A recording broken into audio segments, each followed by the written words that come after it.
Didn't President Biden put in plans to ensure that you're not going to be able to fire those people at all? The department that we should all be very, very excited for, of course, is DOGE, which is the Department of Government Efficiency, which will be led by Elon Musk, who, is also sending us to Mars, and Vivek Ramaswamy. Here is Vivek over the weekend talking about what kind of damage they are going to do to the deep state. Are you expecting to close down entire agencies like President Trump has talked about the Department of Education, for example? Are you going to be closing down departments? We expect mass reductions. We expect certain agencies to be deleted outright. We expect mass reductions in force in areas of the federal government that are bloated. We expect massive cuts among federal contractors and others who are overbilling the federal government. So, yes, we expect all of the above. And I think people will be surprised by, how quickly we're able to move with some of those changes, given the legal backdrop the Supreme Court has given us. You've got what has been called a deep state. You've got people who have been career bureaucrats in place right now. Didn't President Biden put in plans to ensure that you're not going to be able to fire those people at all? How do you get around that? And, I asked Joni Ernst, are you for term limits? She says, yes, I am for term limits, as long as the people around me are also for term limits. That's not in place right now. So how do you get rid of those people who are dug in? Well, a lot of what's happened is President Biden has made a lot of changes trying to entrench the administrative state. The Supreme Court has slapped them on the wrist numerous times. So we're working with a legal landscape here that is historic. You think about a president of the United States like Donald Trump, elected with the mandate he's been given, both chambers of Congress belonging to Republicans, a 6-3 conservative majority in the Supreme Court. Maria, if we don't downsize the federal government now, it's never going to happen in the future as well. So this is a historic opportunity.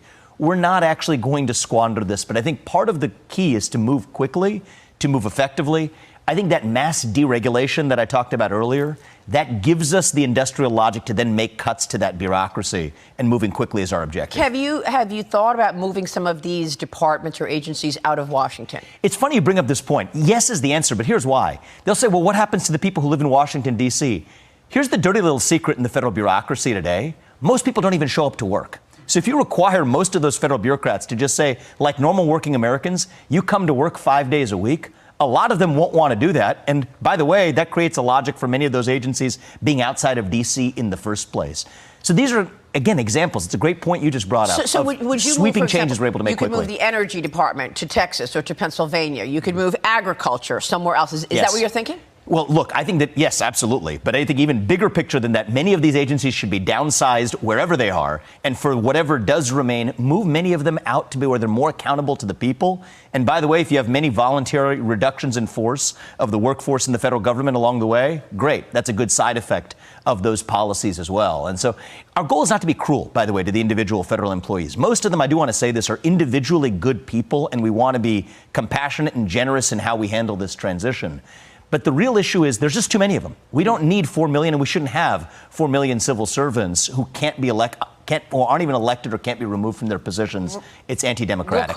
Guys, how cool that we're going to have serious people involved in government again, right?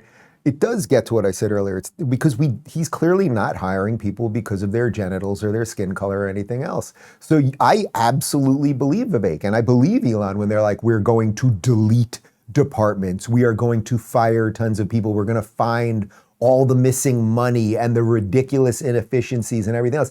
And by the way, once they do that, and they'll be called racists and bigots and Nazis along the way, once they do that, and then the government looks a lot more slim and trim, guess what? Not only will business really start flourishing, but you will have more money in your pocket because the government won't need to take as much from you. So even if you're kind of like a limp-wristed lefty right now and you're just like, oh my God, it's all so terrible, you might want more money in your pocket if nothing else, right? Like that, you probably, even as the limp-wristed lefty, you could get a, what do they do when you have that, they could get that wristband when you have carpal tunnel. You might want one of those to strengthen your wrist, and you'd have more money to do it, and that would be pretty good. Elon Musk tweeted this: all actions of the Department of Government Efficiency will be posted online for maximum transparency. Anytime the public thinks we are cutting something important or not cutting something wasteful, just let us know. We will also have a leaderboard for the most insanely dumb spending of your tax dollars.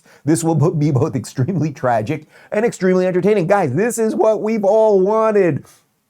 Transparency. Where's the money going? Who are we hiring? What are they doing? Oh, it's not good? Delete that department. Oh, this department is doing a hell of a job? Let's fund them more, expand it, figure out how to scale it. And we're going to do that all online. It's all going to be posted and seen and everything else.